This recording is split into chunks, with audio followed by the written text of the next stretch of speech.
Hi, guys. Welcome to No Culty Vibes. I'm your host, Cassie Marie, ex cult hopper, artist, and content creator. And in today's video and episode, I'm going to be giving you an update on Ruby Franke and Jodi Hildebrandt's arrest and the 8 passengers viral trending story. But really quickly, first, if you love cults, pop culture, all things culty trending topics, make sure you hit the like button and subscribe for more culty content. Ruby Franke had 2 court appearances this week after being arrested for 6 counts of child abuse. The first one was a shelter hearing for her minor children, and the second one was her first court appearance with her business partner Jodi Hildebrandt, who was also charged with 6 counts of child abuse. First, I'm going to start with Ruby and Jodi's first court appearance that happened Friday, today, as I'm recording and probably publishing this. They appeared in court virtually, and it was open to the public. And it was delayed because so many people tried to get on the live stream that they were having technical difficulties and it crashed. Also, it seemed that a lot of people were making a lot of noise. They couldn't keep it quiet. So I think they removed all of the public from the hearing and had just media present so that they were able to proceed. It was just a hearing to determine that they were in fact going to be holding Ruby Franke and Jodi Hildebrandt without bail, and their next court appearance is going to be on September 21st. In case you've found my channel and you don't know what I'm talking about yet, Ruby Franke was a Mormon mommy vlogger and created a YouTube channel called 8 Passengers back in 2015 that quickly amassed 100,000 followers in 1 year and then hit 1 million the year after. And by the time it was taken down in 2023, the channel had 2.6, I think, million followers. So they were a huge YouTube Mormon vlogging family that had a lot of controversies and allegations of child abuse in some of their videos while they were really famous and being watched a lot. So last Thursday, one of Ruby Franke's younger minor children escaped from the house of her business partner, Jodi Hildebrandt, who ran a life coaching, essentially cult organization called Connections that Ruby was a part of, and she got very much more involved in after 8 Passengers stopped recording as much. Her minor child escaped from Jodi's house and went to a neighbor's house asking for food and water. The neighbors noticed that the child was bound with duct tape and had a lot of open wounds and appeared to be emaciated and or malnourished. The neighbors called the police, and the police went to Jodi Hildebrandt's home, where they found another one of Jodi Hildebrandt's minor children in the home in similar condition. I have a couple other videos of this and some deep dives that give a lot more explanation and context. And there's a channel on YouTube called Jordan and McKay that has been discussing this at length. I highly recommend you go watch them. Or Mormon Stories has been doing a few deep dive podcasts on this as well. I highly recommend you go watch them as well.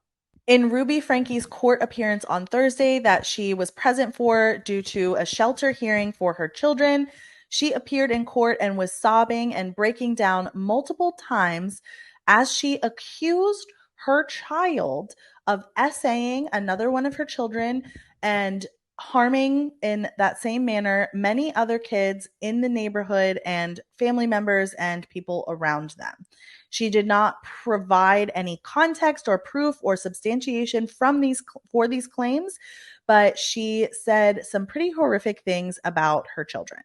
Ruby Franke's husband, Kevin Franke, was present for this court appearance with an attorney, and news outlets were reporting that her 2 older daughters were there with attorneys as well. I don't think she has 2 older daughters that are not minors. She has 1 adult daughter, but I don't think she has 2 adult daughters. So I'm not sure who those people actually were, or maybe they were her daughters with attorneys. While all of these people were present for this hearing, Ruby went into apparently shocking detail about these abuses that her small child was committing. She said she found out about them in May, but that the child had had problematic behavior since the child was 3.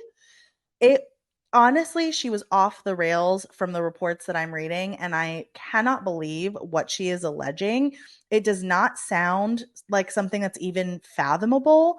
And an attorney allegedly spoke up. It wasn't clear whose attorney this was, but they spoke up during the hearing saying there is more to this story. The mom was present for some of these things. There are other things that we are hoping that the judge will take into consideration.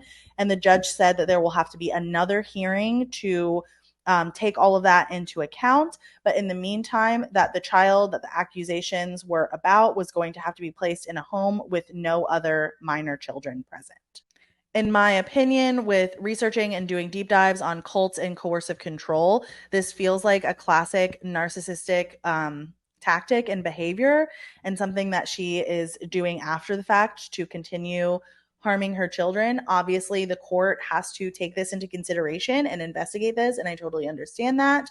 But it does seem like a way for her to further isolate this one child from the rest of the world. Mormon Stories podcast did a great live video deep dive this week with a family member of Jodi Hildebrandt who alleges similar abuse and similar things were done to them. So when you put it all in context, it definitely seems like this is a pattern of behavior from these women. I think it was absolutely the right decision to hold them without bail.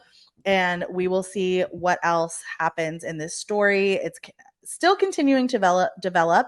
People are still coming forward and speaking out, and I think we're going to see a lot more from people who were involved with these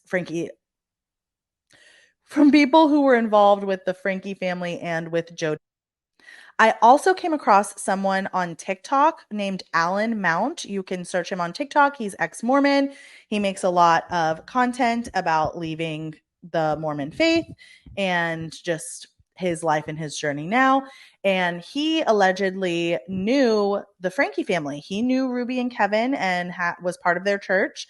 And he also allegedly knew some people who had been in Jodi Hildebrandt's life coaching program, someone that he had had encounters with.